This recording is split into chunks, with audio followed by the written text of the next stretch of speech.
Breaking news! The Broncos backroom is buzzing, and one topic in particular has started to generate a lot of opinions among fans and analysts alike. We know we need to build a much stronger roster than last season, and many question General Manager George Payton's ability to take the Broncos to a higher level this year. I have a question for you. What would you give George Payton? Do you think he did a good job or did he underperform? Comment below. Let's get into it. According to over 15 major national outlets, including NFL Network, Sports Illustrated, Yahoo, and Bleacher Report, there is no close second when it comes to the top defense in the league. That honor goes to our Denver Broncos. From top to bottom, this unit is stacked with talent, depth, and untapped potential. NFL Network went as far as declaring our pass rush tandem of Nick Bonitto and Jonathan Cooper the best in football. These aren't just stars, they're stars still rising, still developing. Vance Joseph, our defensive coordinator, even said Bonitto hasn't hit his ceiling yet. Let that sink in. Then we add rookie sensation Jonah Elliss, the youngest player in NFL history to rack up 5 sacks at just 21 years old. And don't forget Quantez Robinson, another pass rush weapon added to the arsenal. But pass rush is just one part of the picture. The interior defensive line, dominated by John Franklin Myers and Zach Allen. The secondary, it all starts with Pat Surtain too, arguably the best defensive player in the league, and only gets deeper from there. We replaced holes from last year's unit with all-pro caliber talent. Drake Greenlaw steps in for the injured Alex Singleton, and Talanoa Hufanga arrives to lock down the back end in place of P.J. Locke. This isn't just about projections, it's based on last year's performance too. Despite losing Singleton early and having question marks at safety, this team still finished as a top 3 defense. Now those gaps are filled with elite reinforcements, and even former players like Devin McCourty are jumping on the hype train. He believes if this squad stays healthy, and even if they don't, thanks to deep depth, Denver has a Super Bowl caliber defense. But this isn't just a defensive show. Let's talk offense. If defense wins championships, you still need points on the board, and Denver's offense, led by Bo Nix, looks ready to deliver. Last year, despite lacking a 100-yard rusher or a dominant tight end, Bo Nix exploded. The rookie threw more touchdowns than Patrick Mahomes and Justin Herbert. He was second among all rookies in touchdown passes and 6th in the entire NFL. Let me repeat that, 6th in his rookie year.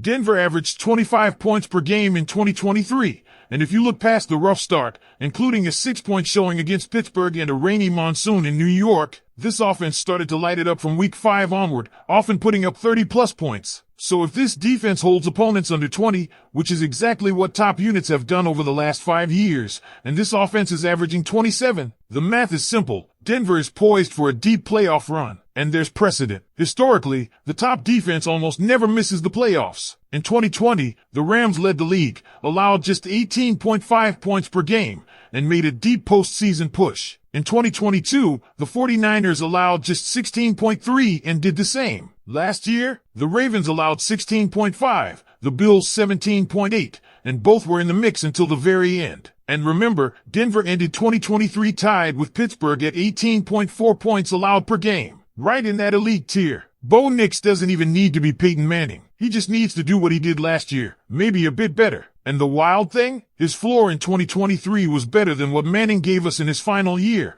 when our defense carried us to a Super Bowl win. So here we are, Broncos fans. With a defense that analysts are calling the best in football and an offense that's only getting started, the conversation is no longer can we make the playoffs? It's how deep can we go? We've cleared out our January plans. We're eyeing a February trip to somewhere warm, maybe Las Vegas for the Super Bowl, because this might just be our year. Because when you start stacking this team up against the rest of the league, it becomes crystal clear that the Denver Broncos aren't just a good team, they're built to dominate. Let's stay on Bo Nix for a second. What makes his rise so exciting isn't just the raw numbers, though those are impressive enough. It's the poise, the control, and the steady command he showed even under pressure. Remember, he did all that as a rookie, behind a makeshift defensive line, with no consistent run game to lean on. Yet he still posted better numbers than seasoned veterans. That kind of leadership is rare, and it's exactly what you need when the playoffs roll around. Now imagine what happens when the rest of the offense catches up. Javonte Williams returning fully healthy adds power and explosion to the backfield. Marvin Mims Jr. with another offseason under his belt brings game-breaking speed and route polish. And Courtland Sutton, when healthy, is still one of the most reliable red zone targets in football. Add in some creative play design from Sean Payton, and suddenly, this isn't just a competent offense, it's dangerous. And that's before even mentioning the offensive line, which quietly improved as the season went on. They started gelling down the stretch, giving Bo more time in the pocket, and more importantly,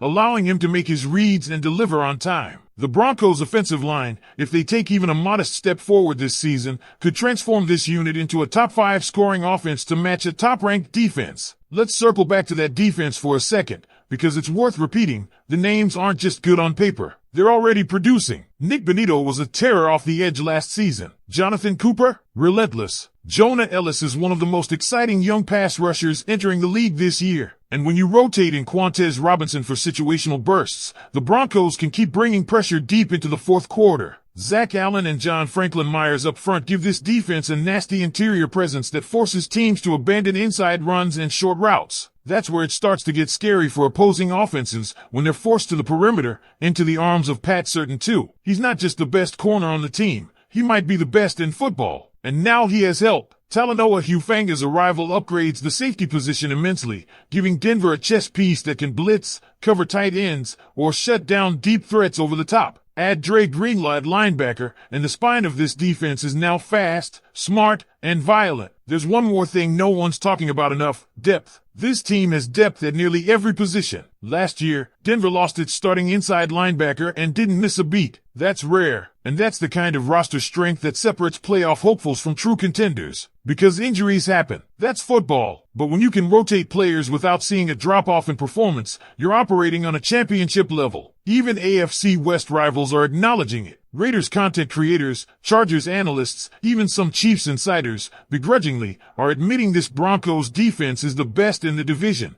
if not the conference. And when your biggest rivals are giving you that kind of respect, you know something special is brewing. So where does that leave us? We're looking at a team with the potential to hold opponents under 20 points per game. A team with a quarterback who's already proven he can score 25-plus points a week, even as a rookie. A team that can dominate in the trenches on both sides of the ball. And most importantly, a team that now has the national media, analytics, and former players all saying the same thing. This is the year the Denver Broncos put the league on notice. And here's where things really start to separate the Denver Broncos from the rest of the pack: coaching. Sean Payton is no stranger to building high-powered offenses, but what we saw last season was his adaptability. He took a rookie quarterback, a patchwork offensive unit, and still managed to scheme up 25 points per game. That's elite coaching, and he did it while managing one of the most disciplined teams in the league. Few penalties, smart football, no unnecessary risks. That's the kind of culture you need when you're planning a deep playoff run. It's not just about star power, it's about execution. And Payton has this group buying in, from top to bottom. Now combine that with defensive coordinator Vance Joseph, who, after a shaky start in his return to Denver, put together one of the most aggressive, well-coordinated defenses in the league. The blitz packages? Nasty. The adjustments mid-game? Surgical. And this year, he has even more tools at his disposal. You think he was dangerous with Bonitto and Cooper last year? Add Ellis and Robinson to the mix and you've got a unit that can send waves of pressure, first quarter through overtime. And here's something casual fans might miss. This isn't just a talented team.